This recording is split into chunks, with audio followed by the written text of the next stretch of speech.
নমস্কার। গল্পের দেশে সবাইকে স্বাগত। আমি তাপসী চলে এসেছি আমার নতুন লেখা গল্প নিয়ে। শুরু করতে চলেছি আমার নতুন লেখা গল্প সুখ। ট্রেনটা আজ বড্ড লেট করে ফেলল। শিয়ালদহ মেন লাইনে কাজ চলছে, তাই বহু ট্রেন বাতিল হয়ে গেছে। আগে জানলে একটা গাড়ি নিয়ে নিত বাবাই, ওরফে সন্দীপ। 2-3 ঘন্টার মধ্যে দিব্যি পৌঁছে যেত। কিন্তু এত বছর পর দেশে ফিরে লোকাল ট্রেনের হাতছানি এড়াতে পারল না সন্দীপ। আর ইমোশনটাই যত বিপত্তি ঘটিয়ে দিল। কখন যে পৌঁছবে কে জানে। এত রাতে স্টেশনের বাইরেও কিছু পাবে কি না কে জানে। ট্রেন থেকে নেমে একবার স্টেশন চত্বরটায় চোখ বুলিয়ে নেয় সন্দীপ। ঠিক 5 বছর আগে যেমন ছিল এখনো ঠিক সেই রকমই আছে। দু একটি গুমটি দোকান যা ছিল বন্ধ হয়ে গেছে। প্ল্যাটফর্মের পাঁচিলের বাইরে নিকষ কালো অন্ধকার পৌষের কুয়াশায় আরও ঘন হয়ে আছে। শীতের চাদরে মোড়া স্টেশনটা এখন একদম জনমানবহীন। হাত উল্টে একবার স্মার্ট ঘড়িটার দিকে টাচ করে সন্দীপ। সবে রাত 9:20 হয়েছে। গ্রামাঞ্চলে রাত 9টাই অনেক রাত। স্টেশন থেকে প্রায় 3 কিলোমিটার দূরে ওদের বাড়ি। এখন যাওয়ার মতো কিছু পাওয়া না গেলে অগত্যা 11 নম্বরই ভরসা। একটা দীর্ঘশ্বাস ফেলে স্টেশন থেকে বাইরে বেরোয় সন্দীপ। স্টেশন চত্বরে 2-একটা দোকান এখনো খোলা আছে। একজন সবজি বিক্রেতা বিক্রি বাট্টা শেষে এখন দোকানের ঝাঁপ বন্ধ করতে ব্যস্ত। রাস্তায় হাতে গোনা কয়েকজন মানুষের আনাগোনা। এসব পেরিয়ে একটু এগিয়ে যেতেই সৌভাগ্যবশত একটা টোটো পেয়ে গেল সন্দীপ। 5 বছর আগে রিক্সা ছিল, এখন টোটো। 5 বছরে এই একটা পরিবর্তন চোখে পড়েছে সন্দীপের। আপাদমস্তক চাদর মুড়ি দিয়ে টোটোর চালক বোধহয় ঘুমিয়ে পড়েছিলেন। ও দাদা, শুনছেন? যাবেন নাকি? ও দাদা। সন্দীপ দুবার ডাকার পর চাদর সরিয়ে মুখটুকু বের করে সন্দীপকে একবার আপাদমস্তক জরিপ করে নেয় টোটো চালক। কোথায় যাবেন? ঘোষপাড়া দুর্গাবাটি। সে তো অনেক দূর, এত রেতে যেতে পারবো নি বাবু।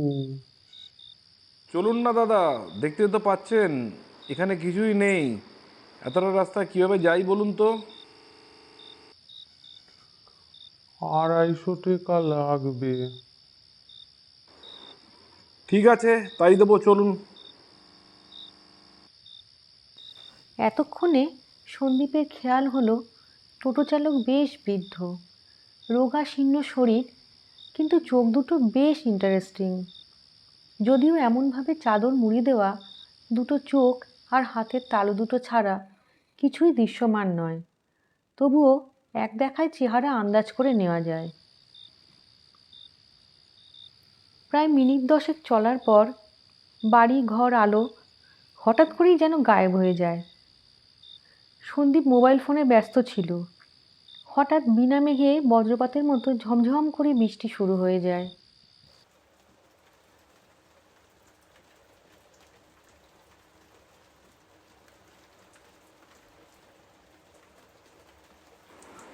ইস, কি বিরক্তিকর এই সময় বৃষ্টি, একেবারে যা তা কাণ্ড।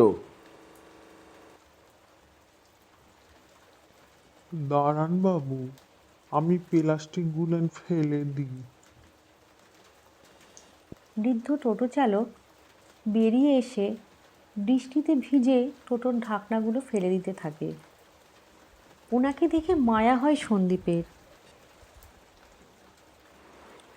ছেড়ে দিন কাকা, লাগবে না, আপনি ভেজে যাচ্ছেন তো।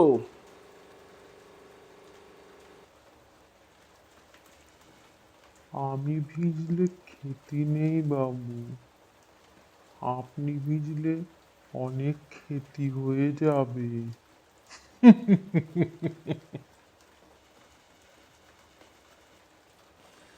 কথাগুলো বলে একটা বিশ্রী রকমের হাসি নুনি। কেমন যেন অস্বস্তি হতে থাকে সন্দীপের। আবারও ফোনে নিবিষ্টি হতে যাবে এমন সময় দেখে নেটওয়ার্ক একদম ডাউন। মুখ দিয়ে একটা বিরক্তিসূচক আওয়াজ বেরোয় সন্দীপের। দেখ তেরি কি!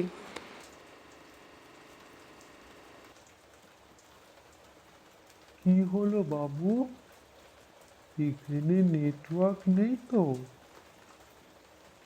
এখানে নেটওয়ার্ক পাবেনও না।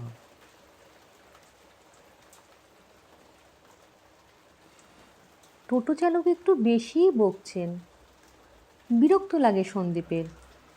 কোনো উত্তর দেয় না সন্দীপ। সামনের দিকে তাকিয়ে একবার বাইরেটা দেখার চেষ্টা করে। হঠাৎ করেই সন্দীপের মনে হয় অন্ধকার সমুদ্রের ভেতরে যেন জল সাঁতরে ওদের টোটোটা এগিয়ে চলেছে। দম বন্ধ লাগে সন্দীপের। বাইরে শুধু অঝোর বৃষ্টির ধারা ছাড়া আর কিছুই দেখা যায় না। এই অন্ধকার হাতড়ে কিভাবে উনি টোটো চালাচ্ছেন কে জানে। অস্বস্তি আরও বাড়তে থাকে সন্দীপের। কি হলো বাবু, ভয় করতিসে? না না, ভয় কিসের?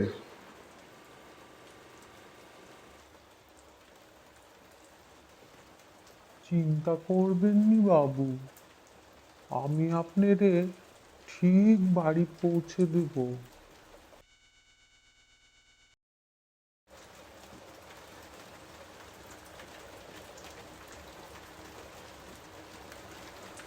সন্দীপ কোনো উত্তর দেয় না। বেশ কিছুটা সময় দুজনেই চুপচাপ। অন্ধকার আর নিস্তব্ধতাকে খান খান করে দিচ্ছে একটানা বৃষ্টির জোরালো আওয়াজ। ছোট থেকে এই গ্রামেই বেড়ে ওঠা সন্দীপের। পড়াশোনায় অত্যন্ত তুখোড় ছিল। মাধ্যমিক উচ্চ মাধ্যমিকে 1 থেকে 10-এর মধ্যে গ্রামের স্কুলের নাম উজ্জ্বল করেছিল সন্দীপ। তারপর খড়গপুর আইআইটিতে পড়ে চাকরি নিয়ে সোজা কানাডা। তখন চারপাশে রঙিন প্রজাপতির মতো স্বপ্নরা ডানা মেলে উড়ে বেড়াচ্ছে। একদম অন্য জগৎ, অন্যরকম জীবন। এই রঙিন জগতের আকর্ষণ অমোঘ। 5টা বছর কাজ, প্রমোশন আর লিয়েনার সঙ্গে প্রেম চুটিয়ে উপভোগ করেছে সন্দীপ। কখনো আলাস্কা, কখনো নরওয়ে, আবার কখনো রাশিয়ায় ছুটি কাটিয়েছে দুজনে। দেশের টান খুব একটা অনুভব করেনি তখন। সপ্তাহখানেক আগে মায়ের অসুস্থতার খবর পেয়ে তড়িঘড়ি দেশে ফেরা সন্দীপের। আর যা হয়, প্লেন দেশের মাটি ছুঁতেই নস্টালজিক হয়ে পড়ে সন্দীপ। আজ ভোরেই কলকাতায় এসে পৌঁছেছে। কিন্তু ওই যে নস্টালজিয়া, সেই কারণেই লোকাল চড়ে বাড়ি ফেরা। কোথায় দুপুর দুপুর পৌঁছে যেত, আর এখন রাত হতে চলল। সারাদিন তেমন কিছু খাওয়াও হয়নি। এখন খেয়াল হলো পেটে ছুঁচো জোরদার ডন বৈঠক করছে। হাত উল্টে আরেকবার টাইম দেখতে চেষ্টা করলো সন্দীপ। স্মার্ট ঘড়িটা কিছুতেই অন হলো না। 4 চলে গেছে বোধহয়। সামনে নিঃশব্দে টোটো চালিয়ে যাচ্ছেন বৃদ্ধ লোকটি। সন্দীপ লক্ষ্য করল বাইরে আকাশ ভাঙা বৃষ্টি হলেও টোটোর ভেতরে এক ফোঁটাও জল নেই। ভারী অবাক হলো সন্দীপ। বাবা, বাবা। নিচ্ছিদ্র অন্ধকারে বৃষ্টির আওয়াজ ভেদ করে একটা বাচ্চার আওয়াজ কানে এলো সন্দীপের। ঘন অন্ধকার আর মুষলধারে বৃষ্টির মধ্যে একটা বাচ্চার আওয়াজ।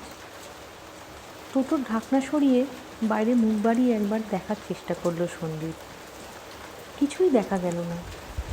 বৃষ্টির জলের বদলে কনকনে ঠান্ডা ধারালো বাতাস সন্দীপের মুখে ঝাপটা দিয়ে গেল। চোখ মুখ অসহ্য জ্বালা করে উঠল সন্দীপে। তাড়াতাড়ি মুখটা ঢাকনার ভেতর ঢুকিয়ে নিল। চোখ গেল টোটো চালকের দিকে। কিছুক্ষণ আগে এত বকবক করছিল, এখন একদম চুপ, কেমন যেন কাঠ হয়ে টোটো চালাচ্ছে, একটুও নড়ছে না। যেন মনে হচ্ছে সামনে একটা পাথরের মূর্তি বসে আছে।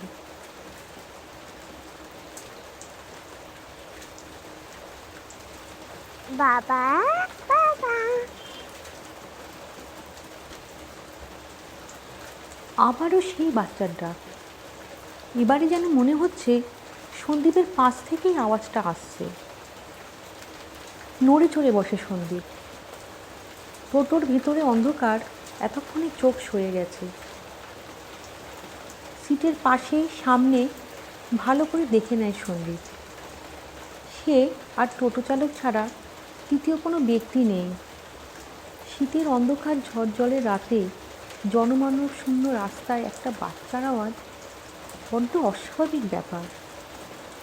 আবারও বাইরে মুখ বাড়িয়ে দেখার চেষ্টা করে সন্দীপ। একটা ছোট বাচ্চা হাতের স্পর্শ সন্দীপ মুখের ওপর অনুভব করে।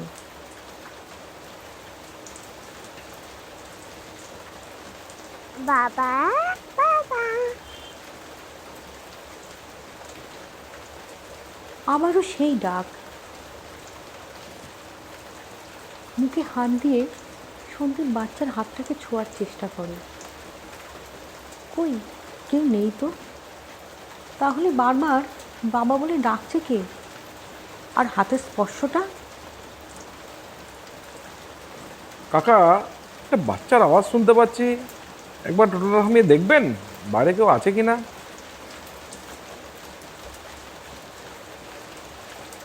কেউ নেই বাবু।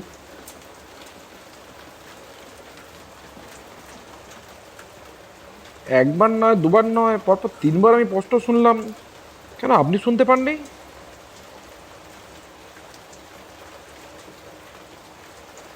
একটা কুচি বাচ্চা আমারে বাবা বলবে, সে বয়স কি আমার আছে বাবু?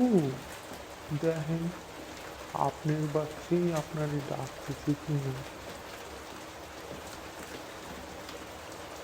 বড্ড ভাট বকে নির্বিদ্ধ। রিয়েনার সাথে এখন লিভ-ইন করছে সন্দীপ। বিয়ের কথা এখন চিন্তাও করেনি। বাচ্চা কাচ্চা তো দূরস্ত। লোকটা বলে কি না সন্দীপের নিজের বাচ্চা ওকে বাবা বলে ডাকছে। বেশ বিরক্ত হয় সন্দীপ। আবারও মোবাইল হাতে নাড়াচাড়া করতে থাকে।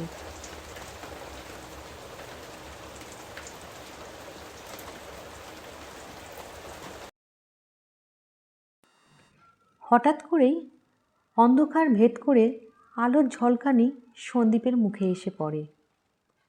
চোখ তুলে তাকায় সামনের দিকে। বেশ অবাক হয় সন্দীপ।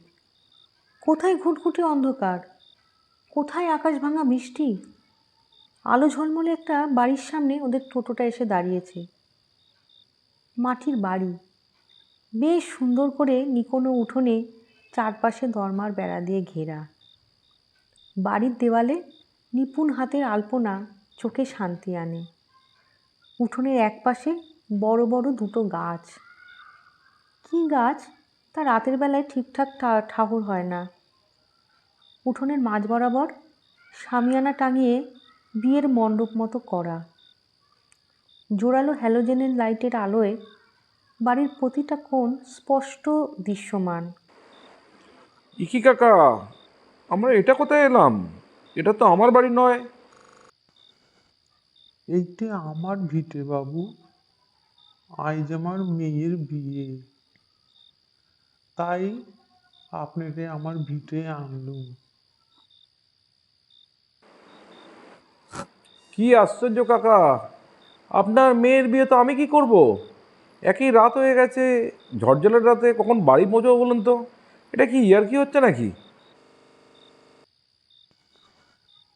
এই দেখো, আপনার সাথেই আর কি মারবো, সে ক্ষমতা কি আমার আছে বাবু? গরিবের ভিটে একটুকুন সময় থাকলে পরে আপনার বিরাট ক্ষতি হবে নে বাবু। কথাগুলো বলে বৃদ্ধ টোটো থেকে নেমে টোটোর পর্দা সরিয়ে দেয়।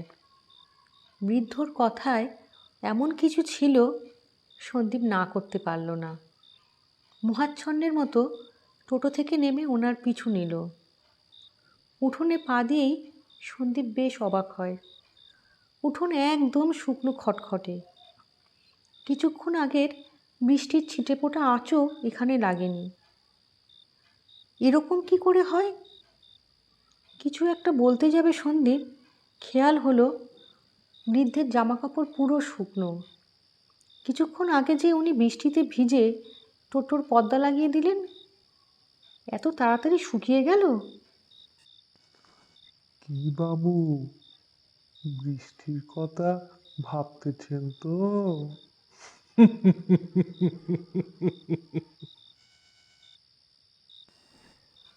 আবারও সেই অস্বস্তিকর হাসি। লোকটা কি জাদু জানে? মনের কথা এইভাবে পড়ে ফেলছে কিভাবে? ভাবতে ভাবতেই উঠোন পেরিয়ে ঘরে ঢোকে ওরা। আপনি বসেন বাবু, আমি একটুকুন আসতেছি। ঘর থেকে বেরিয়ে যায় বৃদ্ধ। ঘরটায় একবার ভালো করে চোখ বোলায় সন্দীপ। ডান হাতে জানলার পাশে একটা তক্তপোষ রাখা। সস্তার রংচঙের চাদর পরিপাটি করে বিছানো তক্তপোষের ওপর। পাশে একটা ভাঙা টেবিল, শাড়ি কেটে কভার করা। টেবিলের ওপর রং বেরঙের কাচের চুড়ি, টিপের পাতা, ফিতে, মেয়েদের যাবতীয় সাজগোজের সরঞ্জাম ছড়ানো ছিটানো। টেবিলের ওপর একটা পুরনো জং ধরা ছোট আয়না দেওয়ালে টাঙানো।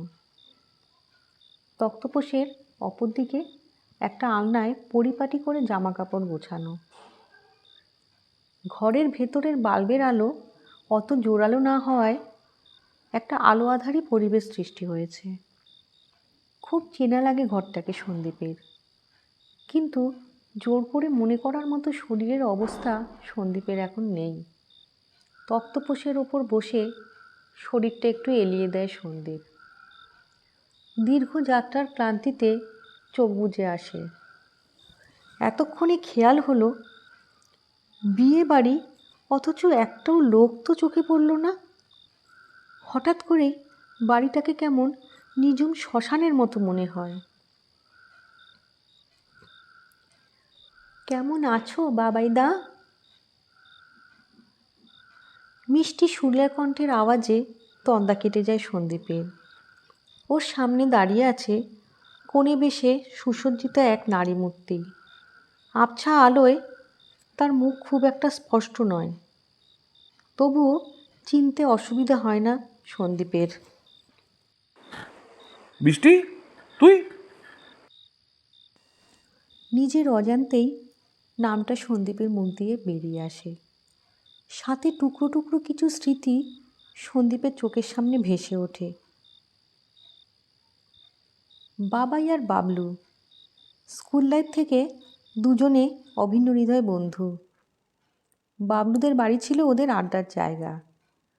বাবলুর মায়ের হাতের মাছের কচুরি, মাছের সিঙ্গারা, আপেলের পায়েস ওদের দুজনের আড্ডাকে বেশ জমিয়ে দিত। বৃষ্টির সাথে ওখানেই আলাপ সন্দীপের। তখন সন্দীপ বোধহয় ক্লাস 9-এ, বৃষ্টিও তখন 12 কি 13। এক সন্ধ্যায় বৃষ্টিকে প্রথম দেখে সন্দীপ। মা মরা বৃষ্টি বাবলুর মায়ের হাতে হাতে সংসারে কাজ করে দিত। বৃষ্টির বাবা বাবলুদের বাড়িতে রিক্সা চালাতেন। কখনো হাটে যাওয়া, কখনো বাবলুর মাকে মন্দিরে নিয়ে যাওয়া, আবার কখনো বাবলুকে স্কুলে নিয়ে যাওয়া নিয়ে আসা। ওদের বাড়িতেই বাপ মেয়ে দুবেলা দুমুঠো অন্ন জুটে যেত। রাতে ওরা বাড়ি চলে যেত। বাবলুর মায়ের চেষ্টাতেই বৃষ্টি স্কুলে পড়াশোনা করত। বৃষ্টির সাথে বন্ধুত্ব হতে বেশি সময় লাগেনি সন্দীপের। ধীরে ধীরে সেই বন্ধুত্ব ভালোবাসায় পরিণত হয়েছিল। উচ্চ মাধ্যমিকের পর সন্দীপ খড়গপুরে পড়তে চলে যায়। তখন দীর্ঘ ব্যবধানে দেখা হওয়ার জন্যই হয়তো ওদের ভালোবাসা আরও গাঢ় হয়েছিল। কানাডায় যাওয়ার আগে সন্দীপ যখন গ্রামে এসেছিল, বৃষ্টি কিছুতেই সন্দীপের সাথে দেখা করতে চাইছিল না। আসলে সন্দীপ চলে যাবে বলেই হয়তো একরাশ অভিমান জমেছিল বৃষ্টির মনে।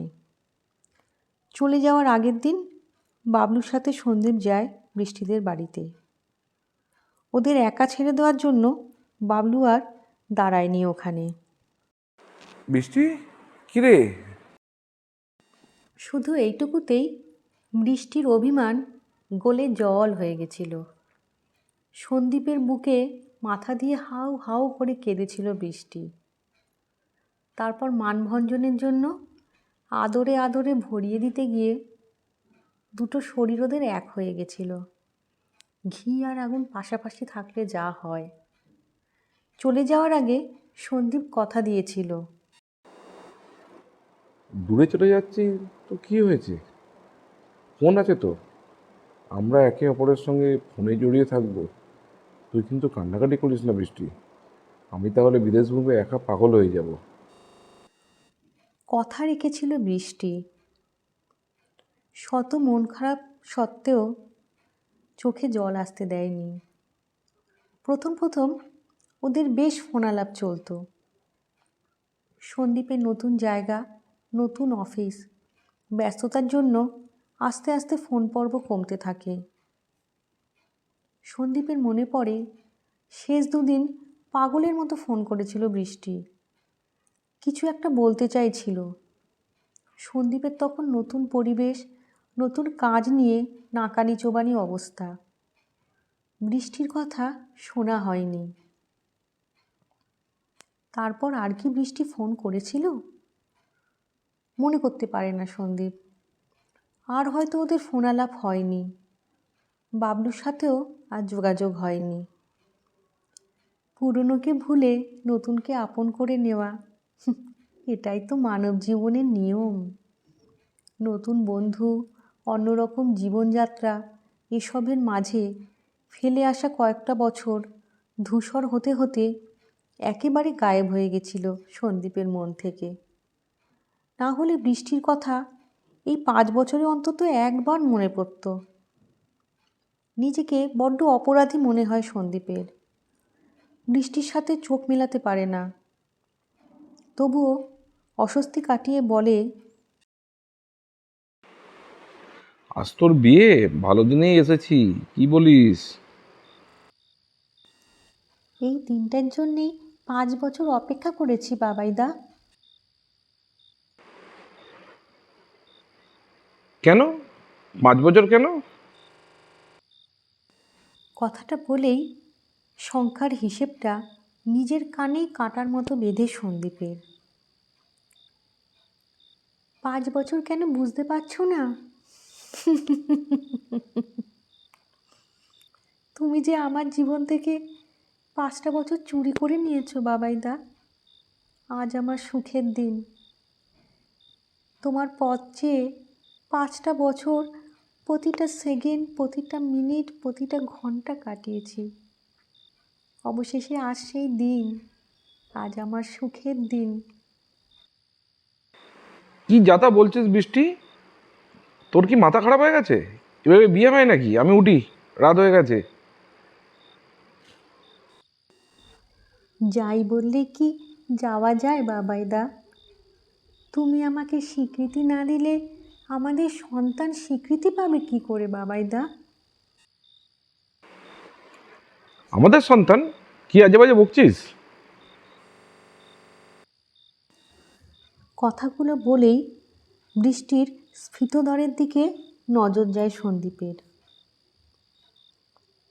সেই সন্ধ্যের কথা তুমি ভুলে গেছো বাবাইদা?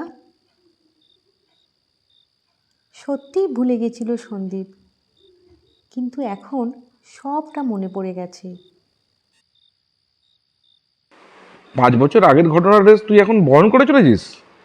এটা কি বিশ্বাসযোগ্য? এটা কি কোনোদিন সম্ভব হয় নাকি? কেন হতে পারে না?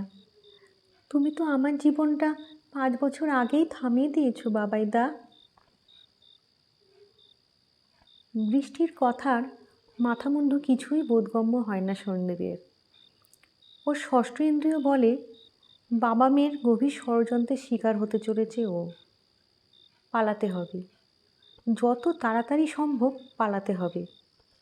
কার না কার পাপ ওর ঘাড়ে চাপিয়ে দিচ্ছে কে জানে।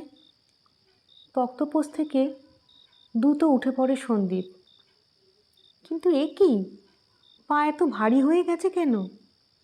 কিছুতেই ওই জায়গা থেকে নড়তে পারে না। মাথা কেমন ঝিমঝিম করে ওঠে।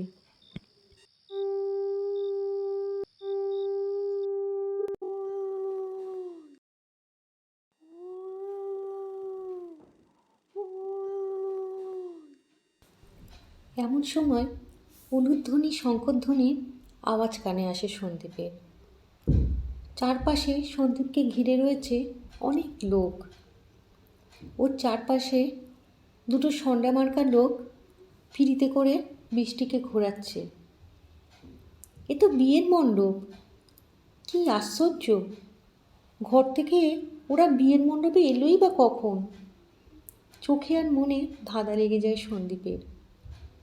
এটা কি স্বপ্ন না সত্যি? মালা বদল হয়। সন্দীপকে দিয়ে কেউ যেন করিয়ে নিচ্ছে। বৃষ্টির স্মৃতি সিঁদুরে রাঙিয়ে দেয় সন্দীপ। নিজের হাত পায়ের ওপর যেন কোনো বশই নেই সন্দীপের।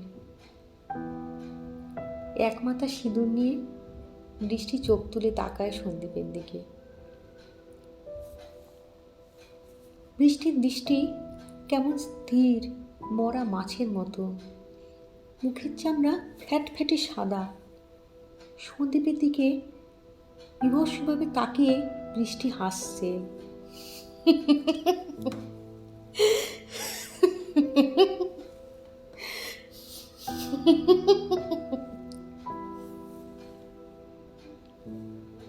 কি বিভৎস সেই হাসি মুখ!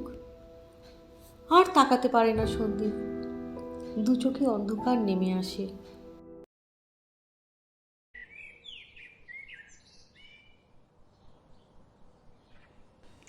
ঠান্ডার মধ্যে মুখে অনবরত জলের ছিটেতে চোখ খোলে সন্দীপ। বেশ কয়েকটা উদ্বিগ্ন মুখের ভিড় সন্দীপের উপর ঝুঁকে রয়েছে।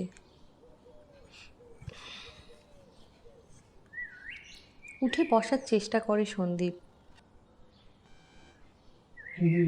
ঠিক আছিস তো? ভিড়ের মধ্যে থেকে বাবলুর গলা চিনতে অসুবিধে হয় না সন্দীপের। ধীরে ধীরে উঠে বসে বাবলুর সাথে বাড়ি ফেরে সন্দীপ।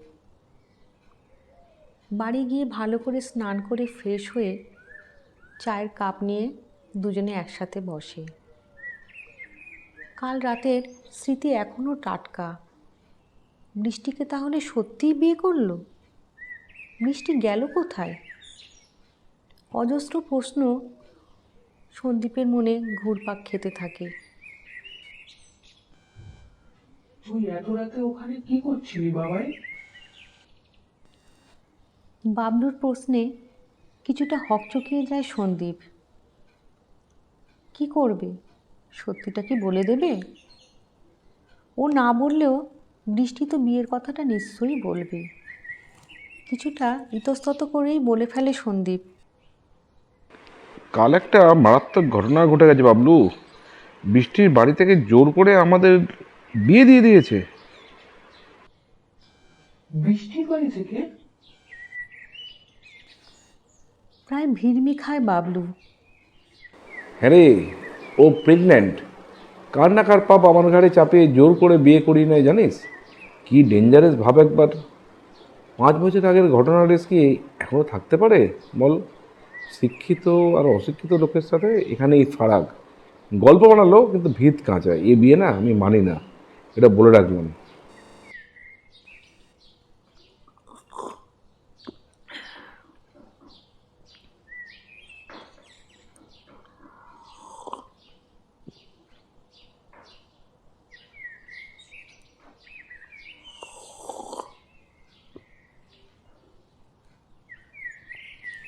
সন্দীপের কথাগুলো শুনে বাবলু বেশ কিছুক্ষণ চুপ করে থাকে।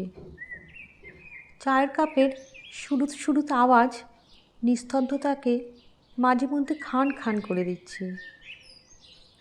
বেশ কিছুটা সময় কেটে যাওয়ার পর বাবলুই প্রথম নীরবতা ভাঙে। বৃষ্টি ঠিক বলেছিল বাবাই, তুই অকারণে ওকে দোষারোপ করছিস। বাচ্চাটা তোর। তার মানে আমাকে বোকা পেয়েছিস? ভুলে যাস না আমি বিদেশে মোটা মাইনের চাকরি করি। এমনি এমনি আমার মুখ দেখে ওরা মাইনে দেয় না। এই গেঁজাখড়ি গল্প না অন্য কোথাও বলবি। 1 মিনিট দাঁড়া, তোদের প্ল্যানটা এবার ধরতে পেরেছি। আমি আসবো শুনে তোরা এই গেঁজাখড়ি গল্পের ফাঁদ পেতেছিস, তাই না? যাতে বৃষ্টিকে আমার গলায় ঝুলিয়ে দেওয়া যায়। আমায় একবার বলতিস, আমি ভালো ছেলে থেকে খরচাপাতি করে ওর বিয়ে দিয়ে দিতাম। তার জন্য এত নাটকের কোনো দরকার তো ছিল না। তুই ভুল ভাবছিস বাবাই। তুই কানাডা চলে যাওয়ার পর তোর মনে আছে বৃষ্টি তোকে বারবার ফোন করেছিল? হ্যাঁ, মনে আছে। আমি তখন প্রচণ্ড ব্যস্ত ছিলাম। বলেছিলাম কদিন পরে ফোন করব, কিন্তু তারপর তো বৃষ্টি আর ফোন করেনি আমাকে। তুইও তো ফোন ব্যাক করিসনি। ওর প্রেগন্যান্সির খবরটা তোকে জানানোর জন্য ফোন করেছিল। তোর কাছ থেকে কোনো সাড়া না পেয়ে ও প্রচন্ড ভেঙে পড়েছিল। এদিকে দিনকে দিন বৃষ্টির শরীরে মাতৃত্বের ছাপ স্পষ্ট হচ্ছিল। অজপাড়া গায়ে এটা কেউ মেনে নেবে বল? একটা অবিবাহিত মেয়ের মা হওয়া কতটা অসম্মানের ভাবতে পারিস? আমার মাও আর বৃষ্টিকে বাড়িতে ঢুকতে দিত না। আমাকে নিয়েই হয়তো মায়ের একটা চাপা ভয় ছিল। অবশ্য সেটাই স্বাভাবিক। তবে আমি কিন্তু বৃষ্টিকে নিজের বোনের মতোই দেখতাম। ও আমাকে সবটা বলেছিল। তারপর একদিন গ্রামে সালিশি সভা বসলো। যা নয় তাই অপমান করা হলো বৃষ্টি আর ওর বাবাকে। এত অপমানের পরেও কিন্তু ও তোর নাম বলেনি। আসলে তুই ছিলি গ্রামের সেরা ছেলে। তোর নাম বললে কেউ বিশ্বাস করতো বল? সালিশি সভার পরের দিন বৃষ্টিদের বাড়ির উঠোনে দুটো গাছে বাবা মেয়ের ঝুলন্ত দেহ পাওয়া যায়। ওই বাড়ি এখন জঙ্গল হয়ে গেছে।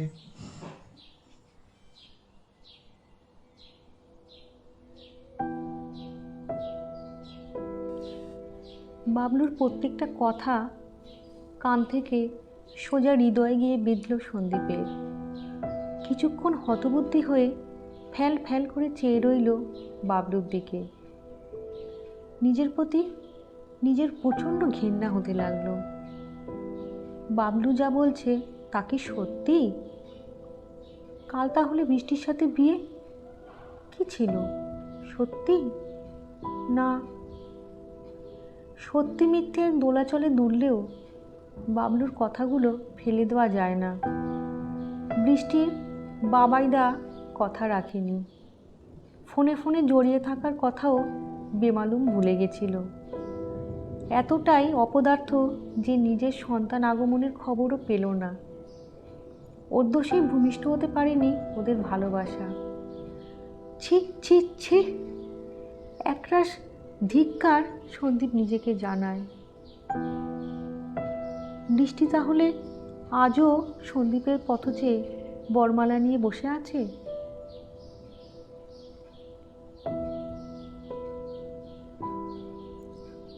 দুপুরের দিকে হাঁটতে হাঁটতে বৃষ্টিদের বাড়ির সামনে যায় সন্দীপ। কাল রাতে যেখানে বিয়ের আসর বসেছিল, আজ সেখানে আগাছায় ভরা পরিত্যক্ত একটা ভগ্নপ্রায় বাড়ি দাঁড়িয়ে আছে। চোখ ভরে জল এলো সন্দীপের। জানি বৃষ্টি, আমার অপরাধের কোনো ক্ষমা নেই। তবু যদি পারো আমায় ক্ষমা করে দিও। কাল আমাদের বিয়েটা মিথ্যা ছিল না বলো? এখন থেকে মনে প্রাণে তুমি আর আমি এক বাঁধনে বেঁধে গেলাম।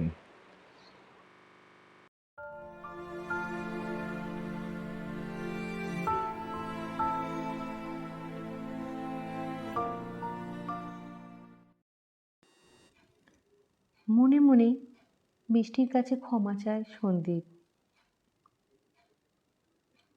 এ জীবনে আর কাউকে কোনো দিন মন দেবে না, স্থির করে ফেলে সন্দীপ।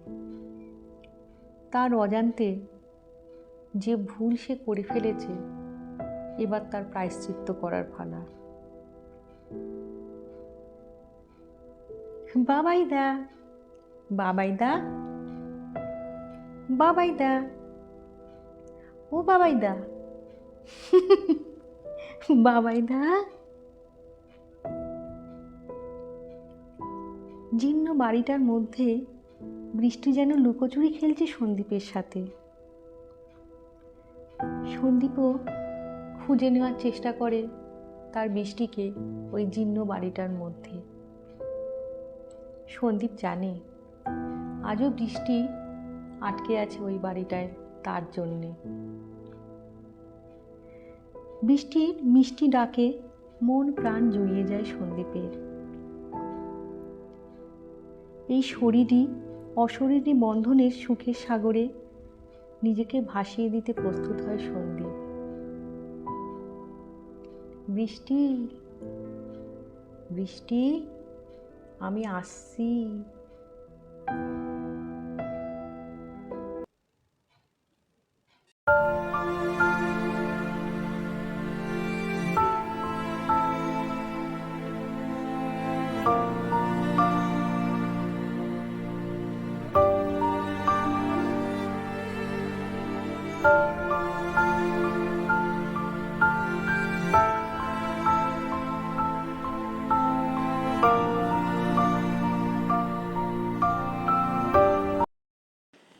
শেষ হলো আমার লেখা গল্প সুখ। কেমন লাগলো জানাতে ভুলবেন না। এরকম আরও অনেক গল্প পেতে আমার চ্যানেলটিকে অবশ্যই সাবস্ক্রাইব করবার অনুরোধ রইল।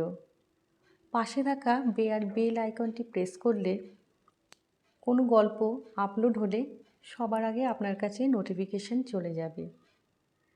আজকের মতো এই পর্যন্তই। খুব তাড়াতাড়ি ফিরে আসব আবার নতুন কোনো গল্প নিয়ে।